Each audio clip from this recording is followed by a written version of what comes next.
Welcome back my dear student. और आप जान ही चुके हो कि आज हमारा जो टॉपिक है यानी आज जो हम पढ़ने वाले हैं वो हमारा एपिथेलियल टिश्यू है, जो कि बहुत ही एक इम्पॉर्टेंट टॉपिक है। तो सबसे पहले सवाल ये आता है कि एपिथेलियल टिश्यू है क्या? राइट बच्चों, आपके मन में यही सवाल आया होगा कि एपिथेलियल टिश्यू है क्या? तो बेसिकली एपिथेलियल टिश्यू जो है वो एक एनिमल टिश्यू है, यानी एनिमल्स में पाए जाते हैं। ओके, सो कैसे डिफाइन करेंगे? तो हमने यहाँ पे डेफिनेशन लिख रखा है। देखिए एपिथेलियल टिश्यू का क्या बताता है। Epithelial tissue, the type of animal tissue which cover the exposed surfaces of the organs, gland and the skin of an animals are termed as a epithelial tissue। इसका मतलब क्या हुआ बच्चों कि वो एनिमल इसका मतलब ये हुआ कि एक तरह का एनिमल टिश्यू जो एनिमल्स के ऑर्गन्स में, उनके ग्लैंड्स में, उनके स्किन में, इसके एक्सपोज सरफेस को जो कवर करता है। ठीक है, यानी ऑर्गन के एक्सपोज सरफेस में, ग्लैंड्स के एक्सपोज सरफेसेस में और स्किन के एक्सपोज सरफेसेस में जिस तरह का एनिमल टिश्यू पाया जाता है उसका नाम होता है एपिथेलियल टिश्यू। समझ में आया बच्चों?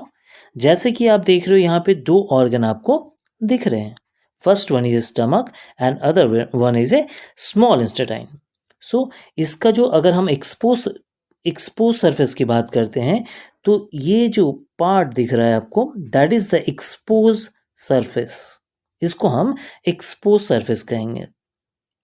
और इधर अगर हम स्मॉल इंटेस्टाइन की बात करते हैं तो ये हो गया इसका एक्सपोज सरफेस। तो इस एक्सपोज सरफेसेस पे जो टिश्यू पाया जाता है वो टिश्यू ही क्या टिश्यू कहलाता है? एपिथेलियल टिश्यू कहलाता है। अंडरस्टूड? समझ में आया बच्चों? तो इस तरह से हम कह सकते हैं कि वो tissue, the type of animal tissue which cover the expose surfaces of the organs, gland and the skin of an animal are termed as a epithelial tissue। I hope आपको ये डेफिनेशन समझ में आया होगा। तो हम अगले स्लाइड की तरफ बढ़ते हैं जिसमें हम जान लेंगे कि कहाँ कहाँ ये पाए जाते हैं, ऑर्गन्स कहाँ, कौन से ऑर्गन्स में, कौन से ग्लैंड्स में, और हम जान लेते हैं। तो here it is, that is the distribution of epithelial tissue. कहाँ कहाँ पाए जाते हैं तो आप पिक्चर में देख ही सकते हो, उसके पहले आप पढ़ लो। तो they are found in the external surfaces of the organs, organs के एक्सटर्नल सर्फेसिस पे, और द वेरियस सेक्रेटरी ग्लैंड जो है उसके एक्सपोज सर्फेसिस पर पाए जाते हैं या एक्सटर्नल सर्फेसिस पर पाए जाते हैं। राइट, जैसा पहला चीज आपको दिख रहा है द स्किन, स्किन के जो एक्सपोज सर्फेस हैं, जैसे हमारे स्किन, चेहरा हो गया, हाथ हो गया, पाँव हो गया, तो स्किन के ऊपरी सर्फेसेस में जो चीज़ मिल रहा है हमें वो कौन सा टिश्यू है? एपिथेलियल टिश्यू है। फिर दूसरा पार्ट है सैलिवरी ग्लैंड्स, जिससे सलाइवा सिक्रेट्स होता है और हमारे फूड में वो क्या हो जाता है? मिक्स हो जाता है। राइट, तो सैलिवरी ग्लैंड है जिससे सलाइवा नाम का एक जूस सिक्रेट्स होता है, तो उसके उस ग्लैंड के एक्सपोज सर्फेसेस में पाए जाते हैं। ठीक है, एक्सपोज सर्फेस में बाहरी आवरण। तीसरा पार्ट देखिए ट्रैकिया, यानी ये जो पार्ट दिखता है आपको, ये वाला जो है जिसे हम विंड पाइप कहते हैं, इसमें भी पाया जाता है। राइट, इसके एक्सपोज सरफेस में पाया जाता है। देन एलिमेंट्री कैनल, यस, हमारा जो फूड पाइप है जिससे हमारा आहार नाल जिसको बोलते हैं, राइट, उसमें आपको जो उसके एक्सपोज सरफेस में मिलेगा urinary bladder. Head is urinary bladder के एक्सपोज सरफेसेस पे आपको देखने को मिलेंगे। ठीक है, तो मैंने यहाँ पे एग्जाम्पल में कुछ पिक्चर्स दिए हैं जिससे आपको और भी आसान तरीके से समझ में आएगा कि what the where the epithelial tissue are presence. तो बेसिकली हमारे जो भी इंटरनल ऑर्गन है उसके एक्सपोज सरफेस में पाए जाते हैं। ठीक है, चाहे वो हमारा ट्रैकिया हो, विंड पाइप हो, फूड पाइप हो, कॉलोन हो, ठीक है, किडनी हो, यूरिनरी ब्लैडर्स हो, स्मॉल इंटेस्टाइन हो, या फिर स्टमक हो, या फिर ट्रैकिया हो, लंग्स हो, तो सबके जितने इंटरनल ऑर्गन हैं उसके और जो ग्लैंड्स हैं उसके एक्सपोज सरफेसेस में बेसिकली हमारा एपिथेलियल टिश्यू प्रेजेंट होता है। तो आई होप आपको डिस्ट्रीब्यूशन भी समझ में आया होगा कि कहाँ कहाँ ये हमारे हमारे क्यों प्लांट के बॉडी में, सॉरी एनिमल बॉडी में पाए जाते हैं।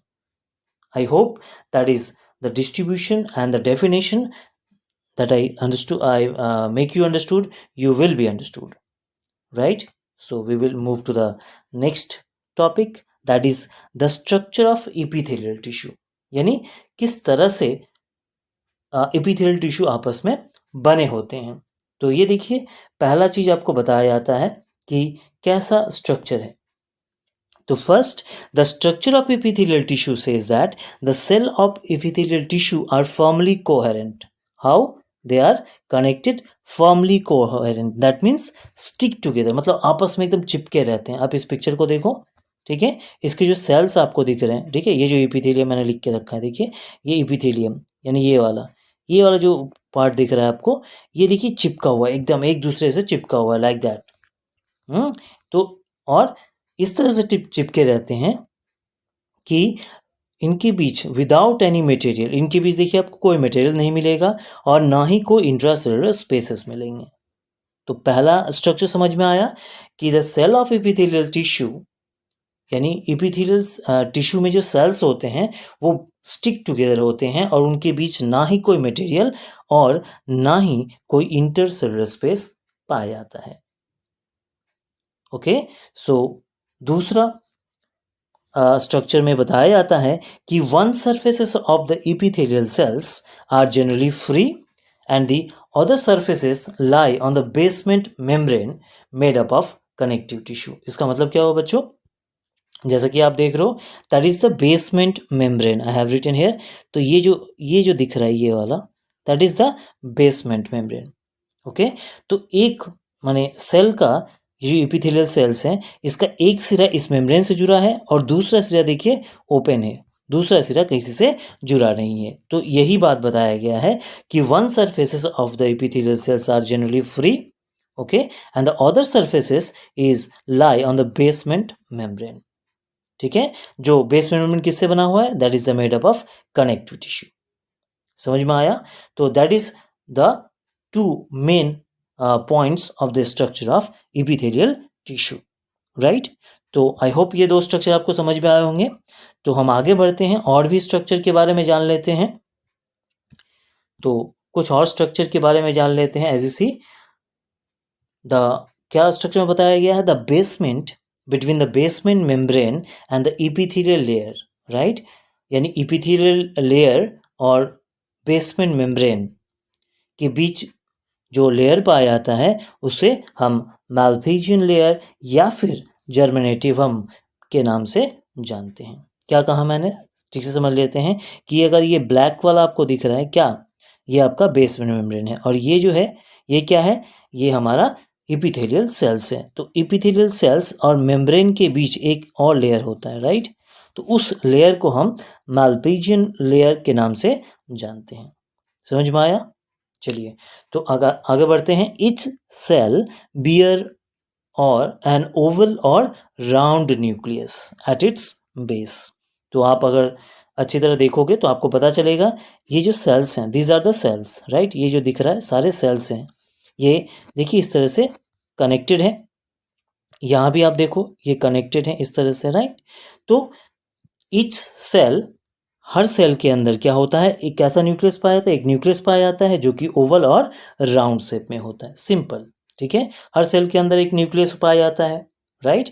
तो यहाँ भी जो एपिथेलियल सेल्स है उसके अंदर भी न्यूक्लियस पाया जाता है जिनका शेप ओवल या फिर राउंड होता है। ठीक है, अब एक मैं इम्पॉर्टेंट बात बताने जा रहा हूँ जो बहुत ही इम्पॉर्टेंट है। क्या है, पढ़ लेते हैं। देखिए, an epithelial tissue may be composed of a one layer of cells that is known as simple epithelial layer or more than one layer of epithelial cells that is called stratified epithelial layers। इसका मतलब क्या हुआ बच्चों, इसका मतलब ये हुआ कि कंपोजिशन, अगर सेल एपिथेलियल टिश्यू, ठीक है, अगर एक ही एपिथेलियल लेयर के सेल से बना हुआ है तो उसे हम क्या कहेंगे, सिंपल एपिथेलियल टिश्यू के नाम से कहेंगे या लेयर के नाम से कहेंगे। और जब एक से ज़्यादा लेयर से बने होंगे एपिथेलियल टिश्यू तो उसे हम क्या कहेंगे, स्टार्टिफाइड एपिथेलियल लेयर या स्टार्टिफाइड एपिथेलियल सेल्स के नाम से जानेंगे। ठीक है, तो इस चीज़ को हम इस पिक्चर की सहायता से और आसानी से समझ पाएंगे। तो पहले वाला जो है वो सिंपल है, फर्स्ट वन आप ये देख रहे हो, ये सिंपल एपिथेलियल लेयर है। क्यों? क्योंकि आपको आसानी से दिख रहा है, इसमें जो सेल्स है देखिए एक ही लेयर है, इसके ऊपर और कोई लेयर आपको नहीं मिलेगा, राइट, एक ही लेयर है, राइट, इस तरह से there is a single layer cells. तो ये सिंगल लेयर सेल्स है, तो इसको क्या कहेंगे हम, सिंपल एपिथेलियल लेयर्स या सिंपल एपिथेलियल टिश्यू, राइट। और जैसे हम अब दूसरे सेल्स की बात करते हैं तो ये देखिए इसमें आपको क्या दिख रहा है, फर्स्ट लेयर ये है, that is the first layer, और इसके बाद आपको इसके ऊपर और एक लेयर दिख रहा है, ये वाला दिख रहा है, राइट। तो 2 लेयर होते हैं। तो इस तरह के जब मोर देन 1 लेयर से ज़्यादा बने होते हैं तो उसे हम स्टार्टिफाइड एपिथेलियल लेयर या स्टार्टिफाइड एपिथेलियल टिश्यू के नाम से जानते हैं। हो सकता है मैंने यहाँ पे 2 दिया है, यहाँ पे 3 एक और लेयर हो जाए, राइट, इसके ऊपर और एक लेयर हो जाए। ठीक है, तो आपको समझ में आया, ये बहुत ही इंपॉर्टेंट है क्योंकि ये आगे चल के हमें और भी जानकारी प्रदान करेगा। तो इसीलिए एपिथेलियल टिश्यू को हम 2 तरह से बोल सकते हैं, epithelial layers, simple epithelial layers and stratified epithelial layer. तो समझ में आया? अगर कोई आपसे पूछेगा तो how will you define simple epithelial layers? The epithelial tissue which is composed of only 1 layer of cells is known as epithelial layer, whereas the epithelial tissue composed of more than 1 layer of cells is known as stratified epithelial layers. तो I hope आपको ये दोनों तरह के layers के बारे में पता चल गया होगा। ठीक है, चलिए अब आगे बढ़ते हैं कि the cell present in the epithelial tissue may be varies in shape. तो फोर्थ पॉइंट जो बताता है वो ये बताता है कि जो सेल प्रेजेंट रहते हैं एपिथेलियल टिश्यू में वो क्या होते हैं, उनके शेप एक जैसे नहीं होते हैं, उनके शेप जो होते हैं वो एक जैसे नहीं होते हैं, ये वैरी करते हैं। किस तरह से वैरी करते हैं कि कोई आपको स्क्वामस दिखाएगा, कोई आपको क्यूबॉइडल शेप में मिलेगा, समवन इज कॉलुमिनर शेप में रहेगा और कोई सिलिएटेड फॉर्म में रहेगा, सिलिएटेड कॉलुमिनार में रहेगा। यानी एक तरह के सेल्स नहीं होते हैं, वैरायटी ऑफ सेल्स आपको देखने को मिलते हैं एपिथेलियल टिश्यू में या एपिथेलियल सेल्स। आप कहोगे कि राउंड होता है सर, तो राउंड नहीं होता है, राउंड भी होता है, ठीक है, सिलिएटेड भी होता है, स्क्वामस भी होता है, मतलब कोई एक फिक्स शेप नहीं है, ये 4-5 शेप है जिसमें वो वैरी करते रहते हैं। आई होप आपको ये शेप समझ में आया होगा सेल्स के। Then we move to the epithelial layer does not have any blood vessels. यानी ये जो एपिथेलियल लेयर्स आपको दिख रहा है ये सिंगल लेयर वाला है, ठीक है, सिंपल एपिथेलियल लेयर, ये डबल वाला है यानी स्टार्टिफाइड है। तो सिंगल हो या डबल लेयर हो, इनके अंदर कोई ब्लड वेसल्स नहीं पाए जाते हैं। जानते हैं ब्लड वेसल्स क्या होते हैं? ब्लड वेसल्स वो वेसल्स होते हैं जिसके थ्रू हमारे बॉडी में पूरा ब्लड का सर्कुलेशन होता है, यानी ब्लड का एक ऑर्गन से दूसरे ऑर्गन में ट्रांसफ़र होता रहता है। तो ये जो ब्लड वेसल्स हैं वो नहीं पाए जाते हैं एपिथेलियल लेयर में, चाहे वो सिंपल एपिथेलियल लेयर हो, राइट, या फिर स्टार्टिफाइड एपिथेलियल लेयर हो। अंडरस्टूड? और जो लास्ट वन आपको दिख रहा है that is the outer cell become the dead cell. यानी ये जो आउटर सेल दिख रहा है ये आपको, ये बाहर वाला, भीतर वाले ये सब नहीं, जो बाहर वाला जो दिख रहा है इधर से तो या फिर ये वाला जो पोर्शन दिख रहा है आपको ये वाला, तो ये सारे डेड सेल्स होते हैं। These are the dead cells, okay, these are dead cells, okay. तो that is the all about the structure of the epithelial tissue. So ये हमारा स्ट्रक्चर था। आई होप आपको स्ट्रक्चर के एपिथेलियल टिश्यू का जो स्ट्रक्चर था आप नहीं जानते थे इससे पहले, आज आपको जानने को मिल गया होगा, राइट। और फिर भी बच्चों अगर आपको कोई दिक्कत हो रही है, समझने में दिक्कत हो रही है, तो you can inbox me, I can definitely help you. तो हमने क्या पढ़ा बच्चों? हमने डिस्ट्रीब्यूशन पढ़ा, डेफिनेशन पढ़ा और स्ट्रक्चर पढ़े। किसके बारे में? एपिथेलियल टिश्यू के बारे में, जो कि एक प्लांट एनिमल टिश्यू है। चलिए अब आगे जान लेते हैं कि टाइप्स, कितने तरह के टाइप्स होते हैं। तो जैसा कि मैंने लिख के रखा है, आपको दिख रहा होगा कि according to the shapes and function. The epithelial tissue are classified into basically 4 parts. Number 1, squamous. Number 2, cuboidal. Number 3, columnar. Number 4, ciliated. Number 5, granular epithelial tissue. यानी क्या हुआ इसका मतलब, अगर हमें पूछा जाए तो हम क्या बताएंगे कि इपिथेलियल टिश्यू जो है वो 5 भागों में डिवाइड किया गया है. ओके, किस बेसिस पे? On the basis of there shapes. वो उनके शेप्स हम लोग अभी पढ़े थे, पिछले ही स्लाइड में पढ़े थे, आपको पता होगा कि शेप्स वैरी करते हैं, है ना. तो शेप के ऊपर निर्भर करके और उसका फंक्शन, उस सेल्स का कैसा फंक्शन होता है, उसके आधार पे एपिथेलियल टिश्यू को बेसिकली 5 पार्ट में डिवाइड किया गया है, जो नीचे लिखा है. As you see, the epithelial tissue is divided into basically 5 parts. So they are squamous epithelium tissue, cuboidal epithelium tissue, columnar epithelium tissue, ciliated epithelium tissue, and glandular epithelium tissue. So that is the all about the flow chart of the epithelial tissue. Right? चलिए अब हम one by one एक एक epithelial tissue के बारे में details में जान लेते हैं कि उनका नेचर कैसा है, वो कहाँ उनका ऑकरेंस कहाँ होता है, यानी कि वो कहाँ पाए जाते हैं, और वो किस तरह से हमारे या एनिमल्स के बॉडी में फंक्शन करते हैं. Let's see. First start with the squamous epithelium tissue. Right, तो जैसा कि आप देख रहे हो स्क्वामस एपिथेलियम टिश्यू, नेचर क्या होता है स्क्वामस का? तो squamous epithelium tissue is made up of a thin, flat and irregular shape cells which fit together like a floor tiles to form a compact tissue. यानी squamous epithelium tissue जो होता है वो किस तरह के टिश्यू से बने होते हैं? थिन, फ्लैट, और उनका कोई निश्चित शेप नहीं होता, इरेगुलर शेप से बने होते हैं. राइट, यानी क्या हुआ, जैसे कि आप इस पिक्चर में भी देख सकते हो. तो ये है जो स्क्वामस एपिथेलियम टिश्यू है, इसमें आपको दिख रहा है ये जो these are the different types of cells. ये जब एक साथ मिलके बनते हैं तो ये स्क्वामस एपिथेलियम टिश्यू बनाते हैं, और ये एक फ्लोर की तरह काम करते हैं. ठीक है, कॉम्पैक्ट टिश्यू बनाता है, यानी इनके बीच कोई, आप पढ़ चुके हो पहले ही कि इनके बीच कोई क्या होता है, ना ही कोई मटेरियल पाया जाता है और ना ही कोई इनके बीच गैप, यानी गैप पाया जाता है, इंटरसेलुलर स्पेसेस पाए जाते हैं. तो ये एक कॉम्पैक्ट बनाता है. ठीक है, तो आप इसको देखोगे तो समझ में आ जाएगा कि यहाँ पे आपको ये जो सेल्स हैं, these are the cells and these are the nucleus. Okay, और जो एपिथेलियम स्क्वामस एपिथेलियम जो टिश्यू है वो 2 टाइप के होते हैं. Right, basically on the basis of what, जैसे हम लोग पढ़े थे, अभी बताए थे, सिंगल लेयर और डबल लेयर. तो यहाँ पे भी वही मिलता है हमें.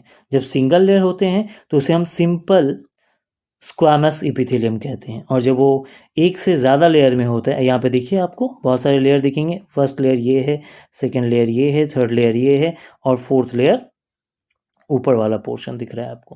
तो यहाँ पे फोर्थ लेयर है, तो इसीलिए इसे क्या किया गया है, ये भी स्क्वामस है बट स्टार्टिफाइड स्क्वामस एपिथेलियम, जबकि इसमें सिर्फ एक ही लेयर से बना हुआ है. देखिए एक ही लेयर, एक ही सेल मिलेगा आपको, इसीलिए इसका नाम दिया गया है सिंपल स्क्वामस एपिथेलियम. तो आई होप आपको समझ में आया होगा एपिथेलियम, स्क्वामस एपिथेलियम का नेचर. अब हम आगे बढ़ते हैं कि ऑकरेंस, ये कहाँ पाए जाते हैं.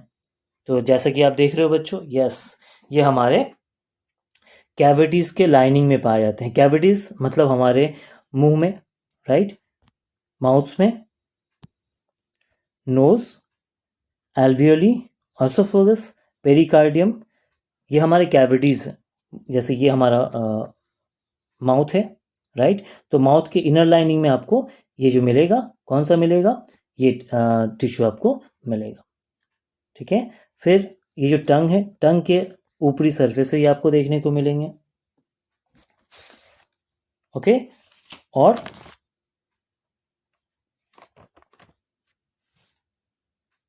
ये टंग बताया मैंने.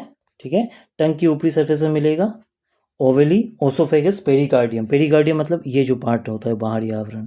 ठीक है, ये कार्डियम आपको यहाँ पे मिलेगा. कौन सा? Squamous epithelium. ठीक है, इसके अलावा भी कैविटीज़ के अलावा भी हमें लाइनिंग ऑफ कैविटीज़ के अलावा भी हमें कहाँ मिलता है, ब्लड वेसल्स, यानी ब्लड वेसल्स अभी पढ़े थे।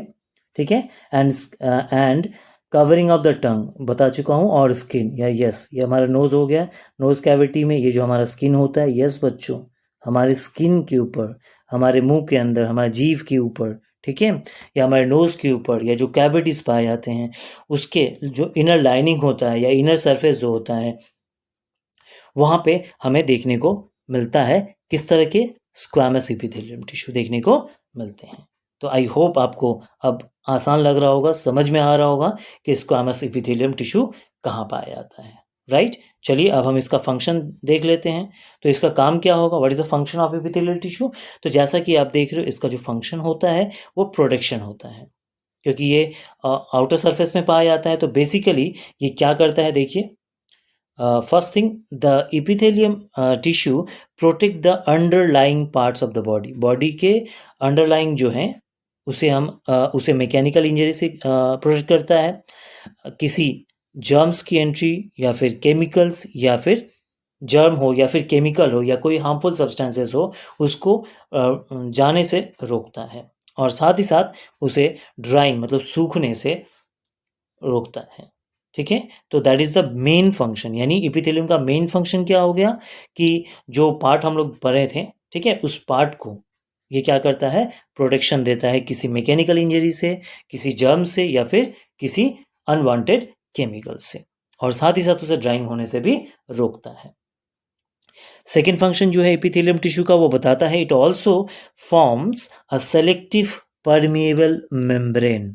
सेलेक्टिव क्या होता है बच्चों, सेलेक्टिव मतलब मान लीजिए एक ऐसा मेम्ब्रेन है, इससे कुछ पार्टिकल ही, बहुत सारे पार्टिकल मान लीजिए इससे आ रहा है, लेकिन ये जो पार्टिकल है, सॉरी, ये जो मेम्ब्रेन है, ये सबको नहीं, ठीक है, किसी एक या दो को ही अंदर जाने देता है, सेलेक्ट करके जाने देता है। तो ऐसे मेम्ब्रेन को हम, या ऐसे सरफेस को हम क्या कहते हैं, सेलेक्टिवली परमिएबल मेम्ब्रेन या सरफेस कहते हैं, जो कि हमारा इपिथेलियम टिश्यू काम करता है। समझ में आया बच्चों। तो that is the all about the epithelium tissue. I hope आपको समझ में आ रहा होगा। चलिए, अच्छी बात है, तब हम आगे बढ़ लेते हैं। जो हमारा नेक्स्ट टाइप का टिश्यू था, that is cuboidal epithelium tissue. तो आपको याद ही होगा कि हम पढ़े थे कि सेप के बेसिस क्या था, डिफरेंसेस करने का बच्चों, यानी इपिथेलियम टिश्यू का डिफरेंसेस करने का, या उसका जो अलग अलग हम क्लासिफिकेशन किए थे, वो बेसिक क्या था उसका सेप, यानी उसके अंदर किस किस तरह के सेल्स पाए जाते हैं। तो पहला स्क्वामस हमने देखा, दूसरा जो हम पढ़ने जा रहे हैं वो है क्यूबॉइडल।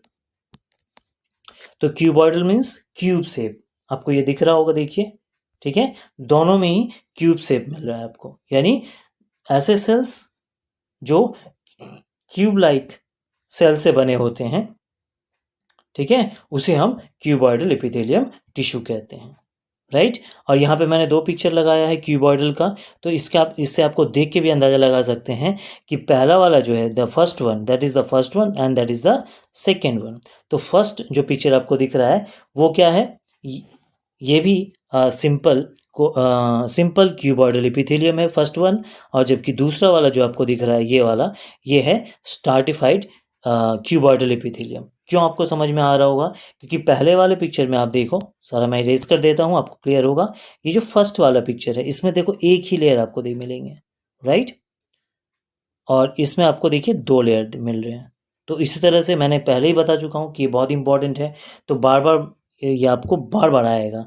तो ये पहला वाला क्यूबॉइडल एपिथेलियम भी दो तरह के होते हैं, ठीक है, पहला वाला सिंपल क्यूबॉइडल एपिथेलियम और दूसरा वाला स्टार्टिफाइड एपिथेलियम टिश्यू। तो आपको नेचर और ये टाइप के बारे में समझ में आया। चलिए अब आगे पढ़ लेते हैं कि ये ऑकरेंस कहाँ कहाँ करता है। तो जैसा कि आपको दिख रहा होगा हमारे स्क्रीन पे कि the cuboidal epithelium is found in the kidney tubules. कहाँ पाए जाते हैं बच्चों, kidney tubules, yes, kidney tubules में पाए जाते हैं। फिर थायराइड वेसिकल्स में पाए जाते हैं, और खासकर ग्लैंड्स में पाए जाते हैं। कौन कौन से ग्लैंड्स, मैंने नाम लिख के रखा है, देखिए, salivary glands, sweat glands and exocrine pancreas. तो किडनी ट्यूबल्स के बाहरी पार्ट में, बाहरी आवरण में मिलेगा। ठीक है, ये थायराइड दिखता है, ये वाला थायराइड के वेसिकल्स में दिखने को मिलेंगे। और जो डिफरेंट टाइप्स ऑफ ग्लैंड हैं, जैसे salivary glands, sweat glands, exocrine glands, right, तो उनके एक्सपोज सरफेस में आपको जो सेल मिलेगा या फिर जो टिश्यू मिलेगा वो क्या होगा, क्यूबॉइडियल एपिथेलियम टिश्यू मिलेगा। आई होप आपको ऑकरेंस समझ में आया। चलिए आगे बात कर लेते हैं कि इनका फंक्शन क्या है, ये रहते क्यों हैं। तो जैसा कि आप देख रहे हो फंक्शन में, it help in the absorptions, excretion and secretion. तो 3 काम, मेन काम है। ठीक है, क्या कहा बच्चों मैंने कि क्यूबॉइडल एपिथेलियम टिश्यू का मेन 3 काम है, एब्जॉर्प्शंस, एक्सक्रीशन एंड सिक्रेशन। तो पहले एब्जॉर्ब करता है, एक्सक्रीट करता है और सिक्रेट करता है। और साथ ही साथ it also provide the mechanical support to the organs and the gland. यानी जिस ग्लैंड से अभी हम लोग पढ़ रहे थे बच्चों कि सैलिवरी ग्लैंड है, स्वेट ग्लैंड है, इस ग्लैंड को, ठीक है, इस ग्लैंड से जो सिक्रेशन होते हैं केमिकल्स, ठीक है, उसको ये हेल्प करता है। साथ ही साथ ये क्या करता है, उस ग्लैंड्स को या उस ऑर्गन को क्या करता है, मैकेनिकल सपोर्ट देता है। ठीक है, ताकि कोई भी इंजरीज इनके ऊपर ना हो, उसको ये प्रोटेक्ट करता है। तो आई होप हमने सेकेंड वाला क्लियर किया, जो आपको समझ में आया होगा। सेकेंड वाला मतलब दूसरे तरह का टिश्यू, जिसका नाम था क्यूबॉइडल एपिथेलियम टिश्यू, जिसमें हम इसके नेचर, इसके टाइप, ऑकरेंस और फंक्शन के बारे में बात की। आई होप आपको क्यूबॉइडल एपिथेलियम टिश्यू के बारे में सारी जानकारी मैं दे चुका हूं और आई होप आपको ये समझ में आया होगा। तो आप हम आगे की तरफ बढ़ते हैं क्योंकि अभी और भी बचे हुए हैं। तो थर्ड वन जो, जैसा कि आप देख रहे हो, थर्ड वन जो है वो कॉलुमिनार एपिथेलियम है। Columnar, yes. तो कॉलम यानी पिलर लाइक, जब क्यूब शेप नहीं, आपको पिलर लाइक स्ट्रक्चर देखने को मिलेंगे। यानी the columnar epithelium consist of a cells which are pillar like shapes. पहले में हमने देखा थिन फ्लैट जो स्क्वामस था, दूसरा मैंने देखा क्यूबॉइड शेप मिला तो क्यूबॉइडल एपिथेलियम हो गया। अब पिलर लाइक स्ट्रक्चर, ये देखिए आप, ये जो सेल्स हैं एपिथेलियम, ये पिलर लाइक है, लंबा लंबा, राइट, इस तरह का ये पिलर लाइक यहाँ पे भी आपको दिखने को मिलेगा, यहाँ पे भी आपको दिखने को मिलेगा। यानी अगर पिलर लाइक शेप से कोई एपिथेलियम टिश्यू बना है तो वो क्या होगा, कॉलुमिनार एपिथेलियम टिश्यू कहलाएगा। यानी इसके सेल्स कैसे कैसे होते हैं, सेल्स के शेप कैसे होते हैं, पिलर लाइक स्ट्रक्चर होते हैं। समझ में आया, पिलर लाइक, लंबे लंबे होते हैं। और the nuclei are the towards the base, आपको यहाँ पे दिख रहा होगा बेस, ये जो बेस पे आपको दिख रहा है ये न्यूक्लियस बेस की तरफ होते हैं। And the free ends of the cell having a brush like structure called microvilli. और ये देखिए जो फ्री स्पेस है यहाँ पे आपको ब्रश लाइक स्ट्रक्चर, ये जो दिख रहा है आपका, ये माइक्रोविली होता है। इसको हम क्या कहते हैं, माइक्रोविली कहते हैं। तो कॉलुमिनार एपिथेलियम में एक स्पेशल स्ट्रक्चर पाया जाता है, ब्रश लाइक स्ट्रक्चर, जिसे हम माइक्रोविली के नाम से जानते हैं। तो that is the nature of epithelium, sorry, columnar epithelium tissue. और जैसे कि आप इसमें देख रहे हो कि कॉलुमिनार एपिथेलियम भी 2 तरह के होते हैं on the basis of their layer. तो first one, that is the first one, तो इसको हम क्या कहेंगे, सिंपल कॉलुमिनार एपिथेलियम टिश्यू। और ये जो दूसरा वाला आपको दिख रहा है दैट इज स्ट्रैटिफाइड कॉलुमिनार एपिथेलियम। क्यों, क्योंकि आपको पता ही है यहाँ पे देखिए एक ही लेयर है, ठीक है, यहाँ पे आपको डबल लेयर देखने को मिलेगा। तो ये हम बार बार बोल रहे हैं, इसीलिए आपको ये पहले ही मैंने क्लियर कर दिया था, तब आपको ये देखिए अब आप समझने में बहुत ही आसानी हो रही है। तो इसीलिए मैं उसको पहले थोड़ा सा समय लेके बताया था और इसीलिए आपको अब ये समझ में आ रहा है कि सिंपल क्या होता है और स्ट्रैटिफाइड एपिथेलियम कॉलुमिनार या टिश्यू क्या होते हैं। तो ये आपको समझ में आया। चलिए अब हम अगले स्लाइड की तरफ बढ़ते हैं जिसमें हम पता करेंगे कि इसका ऑकरेंस क्या होता है। तो जैसे कि आपको दिख रहा है कि it form the lining of stomach, small intestine and colon. यानी स्टमक, स्मॉल इंस्टेटाइन और कोलोन के जो लाइनिंग है, मतलब एक्सपोज सरफेस है, उसमें पाए जाते हैं। साथ ही साथ क्या फॉर्म करता है, इसकी वजह से म्यूकस मेम्ब्रेन एक फॉर्म करता है, राइट। और साथ ही साथ it also forming the lining of gall bladder के लाइनिंग में भी पाया जाता है, ओविडक्ट के ऊपर भी पाया जाता है। यानी बेसिकली स्टमक, स्मॉल इंस्टेटाइन, ठीक है, गॉल ब्लैडर, ओविडक्ट, इसके जो एक्सपोज सरफेसेस हैं, राइट, एक्सपोज सरफेसेस, इसके एक्सपोज सरफेसेस पे ये पाए जाते हैं। तो ये हमारा हो गया स्टमक। तो स्टमक के एक्सपोज सरफेस में क्या मिलेगा, किस तरह का टिश्यू मिलेगा, कोलुमिनार एपिथेलियम टिश्यू मिलेगा, सिलिएटेड, ब्रश लाइक स्ट्रक्चर, ठीक है, माइक्रोविली पाए जाएंगे। ये हो गया हमारा स्मॉल इंस्टेटाइन, ये हो गया कोलोन। तो इस सब के जो एक्सटर्नल या फिर हम लाइनिंग कहेंगे, वहाँ हमें क्या देखने को मिलेगा, कोलुमिनार एपिथेलियम टिश्यू देखने को मिलेगा। चलिए, तो ये ऑकरेंस हो गया। अब हम बात कर लेते हैं फंक्शन की। तो क्या फंक्शन होता है, as you see the main function is absorptions and secretion. तो जैसे क्यूबॉइडल एपिथेलियम टिश्यू का बहुत जो फंक्शन था, वैसा ही फंक्शन हमें कोलुमिनार एपिथेलियम में देखने को मिलता है। ये भी क्या करते हैं, एब्जॉर्प्शन में हेल्प करते हैं, जैसे स्टमक, राइट, स्टमक में इंस्टेटाइन में जो स्टमक और इंस्टेटाइन के जो लाइनिंग में पाए जाते हैं कोलुमिनार एपिथेलियम, वो एब्जॉर्प्शन में काम करते हैं, ठीक है। यानी हमारे हम जो खाना खाते हैं, हम जो फूड लेते हैं, राइट, वो हमारे स्टमक में जाता है, स्मॉल इंस्टेटाइन में जाता है, तो वहाँ से फूड के अंदर जो न्यूट्रिएंट्स है उसका एब्जॉर्प्शन करता है कौन, इस तरह के कोलुमिनार एपिथेलियम, जो कि हमारे स्टमक और स्मॉल इंस्टेटाइन में पाए जाते हैं, ठीक है। और साथ ही साथ सिक्रेशन में हेल्प करता है, म्यूकस से ये एक ग्लैंड होता है, वहाँ से ये सिक्रेट करता है, ठीक है। तो ये दो बेसिकली फंक्शन हो गए कोलुमिनार एपिथेलियम टिश्यू के। तो आई होप आपको कोलुमिनार एपिथेलियम टिश्यू के नेचर, इसके टाइप्स, इसके ऑकरेंस और फंक्शंस के बारे में क्लियर पता चल गया होगा। ओके बच्चों, तो समझ में आ रहा है। अगर कोई डाउट है तो यू कैन आस्क मी और you can inbox me, I can definitely help you. Now we move to the next one, that is the ciliated epithelium tissue.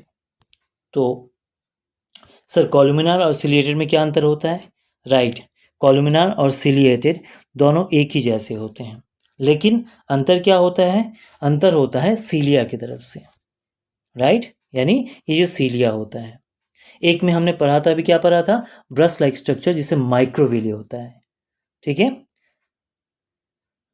और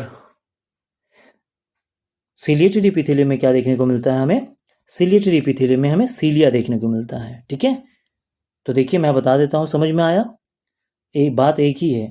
यानी जो हम कोलुमिनार एपिथेलियम पढ़े थे उसमें क्या था, उसमें हमें सिर्फ कॉलम ही, मतलब पिलर लाइक स्ट्रक्चर ही सेल्स पाए जाते थे और उसमें माइक्रोविली पाया जाता था। जबकि सिलिएटेड एपिथेलियम में क्या देखने को मिलता है हमें, सेल में भी क्यूबॉइडल हो सकते हैं, ठीक है, और कोलुमिनार भी हो सकते हैं, जरूरी नहीं कि कोलुमिनार ही हो, क्यूबॉइडल भी शेप हो सकते हैं, ठीक है। तो मैंने यहाँ पे कोलुमिनार लिया है, क्यूबॉइडल मैं ड्रॉ नहीं किया हूँ, यहाँ पे कोलुमिनार लिया है। तो पहला चीज़ समझ में आया सिलिएटेड एपिथेलियम और कोलुमिनार में, कि कोलुमिनार में सिर्फ कोलुमिनार या पिलर लाइक सेल्स देखने को मिलता था, जबकि सिलिएटेड एपिथेलियम में आपको क्या मिलेगा, कोलुमिनार तो मिलेगा ही, या फिर हो सकता है कि कोलुमिनार ना हो तो क्यूबॉइडल भी मिल सकता है, राइट। और दूसरा चीज़ है, जो एक थ्रेड लाइक स्ट्रक्चर आपको देखने को उसमें मिलता था, उसमें ब्रश लाइक स्ट्रक्चर था जिसे हम माइक्रोविली कहते थे, इसमें हम थ्रेड लाइक स्ट्रक्चर देखने को मिलता है जिसे हम सीलिया के नाम से जानते हैं। यहाँ पे ये देखिए थ्रेड लाइक स्ट्रक्चर आपको दिख रहा है एक्सपोज सरफेस पे, ठीक है, तो ये है सीलिया। और ये देखिए आपका ये जो है कोलुमिनार एपिथेलियम, राइट, और ये आपका बेस, समझ में आया।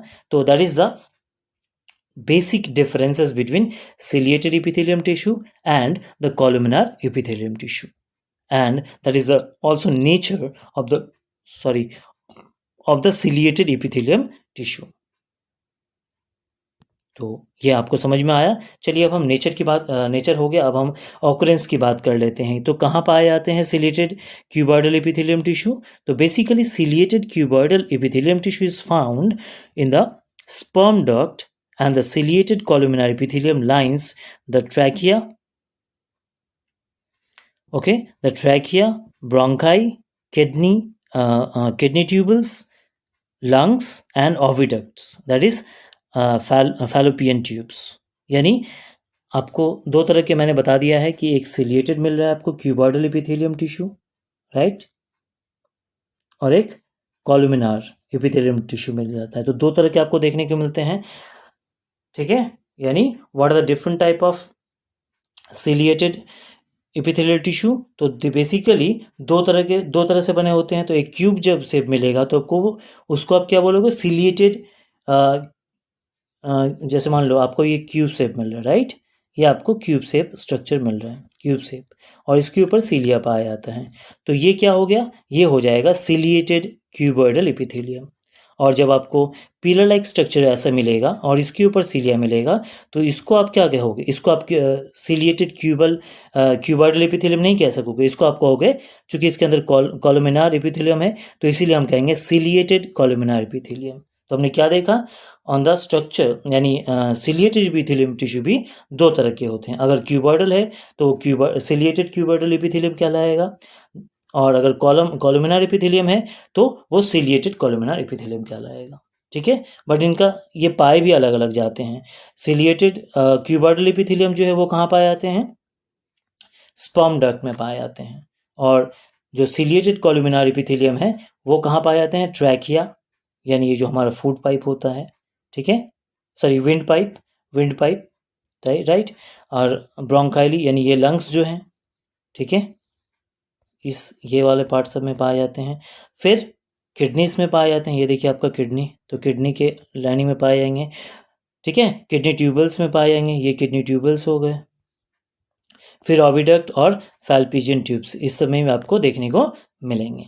तो बेसिकली आपको समझ में आया कि कहाँ आपको सिलिएटेड एपिथेलियम टिश्यू देखने को मिलता है, राइट। तो चलिए अब इसके फंक्शन के बारे में डिस्कस कर लेते हैं। तो फंक्शन, जैसा इसका फंक्शन करता है, it help to moving particles to और fluid over the epithelial surfaces in different direction. यानी ये क्या करता है? मूविंग, जो कोई भी पार्टिकल अगर है या फिर कोई एक फ्लूइड है, ठीक है, कोई फ्लूइड है, तो उसको क्या करता है? इसके ऊपर फ्लो करने में हेल्प करता है, डिफरेंट डायरेक्शन में इसको हेल्प करता है, ठीक है। समझ में आया? चलिए, तो ये था हमारा ciliated epithelial tissue, columnar epithelium tissue, and last one that is glandular epithelium tissue. तो ग्लैंडुलर एपिथेलियम टिश्यू क्या होता है? बेसिकली जब कॉलुमिनर एपिथेलियम टिश्यू ही जब ये मॉडिफाइड हो जाते हैं, ग्लैंड बन जाते हैं, मॉडिफाइड होकर क्या बन जाते हैं? ग्लैंड में परिवर्तित हो जाते हैं, तो उस तरह के टिश्यू को हम क्या कहते हैं? ग्लैंडुलर एपिथेलियम कहते हैं। मतलब क्या कहा मैंने? अगर आपके पास कॉलुमिनर एपिथेलियम है, ये है, मान लीजिए आपके पास एक कॉलुमिनर एपिथेलियम है, कॉलम वाला, ठीक है, एक एपिथेलियम है जो कॉलम से बना हुआ है, राइट। और ये ही जब मॉडिफाइड होकर कोई ग्लैंड में परिवर्तित हो जाते हैं, यानी कोई ग्लैंड बन जाता है और उससे केमिकल सीक्रेट्स होते हैं, तो उस तरह के सेल्स को हम क्या कहते हैं? ग्लैंडुलर एपिथेलियम सेल्स कहते हैं। तो आई होप आपको समझ में आया ग्लैंडुलर एपिथेलियम क्या है। तो that is all about the different types of epithelial tissue. I hope आपको ये सारे different types of epithelial tissue के बारे में एक जो दिमाग में आपको चल रहा था वो आपका डाउट पूरा का पूरा क्लियर हो चुका है। चलिए, और एक बहुत इंपॉर्टेंट चीज़ है जो मैं आपसे डिस्कस करना चाहता हूँ, जो बच्चे अक्सर गलती करते हैं, और ये बहुत इंपॉर्टेंट है, जो बहुत सारे सवाल पूछे जाते हैं जिसमें से ये एक सवाल भी बहुत इंपॉर्टेंट है। ये देखिए, सो पहला ये बहुत इंपॉर्टेंट क्वेश्चन है कि differentiate between the simple and stratified epithelium tissue. जो बच्चे बहुत मिस कर जाते हैं, लेकिन ये एक बहुत इंपॉर्टेंट है, इसीलिए मैं कुछ डिफरेंसेस रखा हूँ, आप अपने मन से भी रख सकते हो, ठीक है। तो पहला ही चीज़ आप देख लो, फर्स्ट डिफरेंसेस क्या बताता है कि simple epithelium is a epithelium that is composed of a single layer of cells. सीधी सी बात है, पहले ही पढ़ चुके हैं। जब सिंगल लेयर, देखिए ये एक सिंगल लेयर सेल्स जब बनेगा, ठीक है, तो वो सिंपल एपिथेलियम कहलाएगा। जबकि स्ट्रैटिफाइड क्या कहलाएगा? अभी बताए थे, सिंगल लेयर तो हो गया, एक लेयर हो गया जो मेम्ब्रेन के साथ जुड़ा हुआ है, इसके ऊपर और एक लेयर है, ठीक है, 2 लेयर्स बन गए, इसके ऊपर और एक लेयर है, 3 लेयर हो गया, ठीक है। तो ये देखिए मल्टी लेयर से बने हुए हैं, यानी मोर देन 1 लेयर। तो इस तरह के एपिथेलियल टिश्यू को हम क्या कहते हैं? स्ट्रैटिफाइड एपिथेलियम टिश्यू कहते हैं, ठीक है। समझ में आया? चलिए, गुड। तो अब आगे बढ़ते हैं। सेकंड डिफरेंसेस क्या बताता है? The cell are bounded the cell are bounded to the basement membrane, यानी सारे सेल्स जो होते हैं, अभी पढ़े थे ये अगर बेस में है तो सारे सेल क्या है, इस बेस से जुड़े हुए हैं, राइट, ये बेस से ये सेल जुड़े हुए हैं, ठीक है, पहले भी देख चुके हैं हम, फिर भी बता रहे हैं। जबकि हमें अगर स्टार्टिफाइड की बात करते हैं तो सिर्फ बेसल वाला जुड़ा रहेगा सिंपली, ठीक है, नीचे वाला ही तो जुड़ा रहेगा ज़मीन से, ये जो बेस है बेस से जुड़ा रहेगा इसके, लेकिन इसके ऊपर जो है वो क्या, वो तो इससे जुड़ा रहेगा, ये इससे जुड़ा रहेगा, लेकिन ये बेस से जुड़ा रहेगा, राइट, समझ में आया। जितने भी लेयर हो, तो जो नीचे एकदम सबसे लास्ट वाला लेयर रहता है, लास्ट वाला जो सेल का लेयर रहता है वो बेस मेम्ब्रेन से जुड़ा रहता है। तो यही बताया गया है, only the basal cells layer are bounded to the basement membrane, simple. Third जो बताया जाता है डिफरेंसेस, वो होता है कि found in the places where the absorptions, secretion and filtration occur. तो बेसिकली बच्चों सिंपल जो एपिथेलियम टिश्यू होता है वो बहुत क्या होते हैं, नाजुक होते हैं, इसके लिए वो ऐसे जगह पे नहीं जाते हैं जहाँ पे उनको टूटने का या खतरा रहता है, तो ऐसी जगह पाए जाते हैं जहाँ पे एब्जॉर्प्शन का काम होता है, मतलब सिक्रेशन का काम होता है, या फिल्ट्रेशन का काम जहाँ जहाँ होता है हमारे बॉडी पार्ट के द्वारा, राइट, हमारे बॉडी के पार्ट जो एब्जॉर्प्शन में काम जाते हैं, ठीक है, जो सिक्रेशन करते हैं, जो फिल्ट्रेशन जहाँ से होता है, तो ऐसे बॉडी पार्ट के लाइनिंग में देखने को मिलते हैं। जबकि स्टार्टिफाइड एपिथेलियम टिश्यू क्या होता है, found in the highly abrasion area, abrasion area मतलब जहाँ पे बहुत घर्षण होता है, ठीक है, वेयर एंड टेयर पार्ट्स, वैसे पार्ट्स पे ये पाए जाते हैं, ठीक है, समझ में आया बच्चों। ये वाला क्या बताया मैंने कि सिंपल जो है, सिंपल कहाँ पाया जाता है, simple epithelial tissue, simple epithelial tissue body part, ऐसे बॉडी पार्ट जो एब्जॉर्प्शन, सिक्रेशन और फिल्ट्रेशन में पार्टिसिपेट करते हैं, उस बॉडी पार्ट के इनर लाइनिंग या एक्सपोज सरफेस में देखने को मिलता है। जबकि स्टार्टिफाइड एपिथेलियम टिश्यू वहाँ पाया जाता है जहाँ पे एब्रेशन मतलब वेयर एंड टेयर का प्रोसेस ज़्यादा होता है, ठीक है, ये हो गया थर्ड। आई होप आपको ये समझ में आया। चौथा पार्ट जो बताया है कि it is not involve in the protection, ये प्रोटेक्शन में इन्वॉल्व नहीं होता है, जैसे मैंने पहले बताया क्यों नहीं होता है, क्योंकि it can be easily damage by chemicals and any mechanical abortion, यानी कोई केमिकल आगे अगर केमिकल से भी टकरा जाता है या फिर कोई mechanical absorption, mechanical wear and tear होता है, तो इसका डैमेज होने का बहुत डर होता है, क्योंकि सिंपल जो होते हैं वो एक ही लेयर से बने होते हैं ना, ठीक है, तो इसीलिए उनका वेयर टेयर होने का बहुत चांसेस रहता है। जबकि ऐसे जगहों पे स्टार्टिफाइड एपिथेलियम पाए जाते हैं क्योंकि उनके बहुत सारे लेयर होते हैं, ठीक है, तो जहाँ प्रोटेक्शन चाहिए, जहाँ वेयर एंड टेयर होता है, तो वहाँ पे स्टार्टिफाइड एपिथेलियम टिश्यू देखने को मिलते हैं, क्योंकि उसमें बहुत सारे लेयर होते हैं, एक लेयर नुकसान हो जाता है तो दूसरा लेयर आउटग्रोथ काम करता है, ठीक है। तो that is the all about the epithelium tissue and their different types and functions.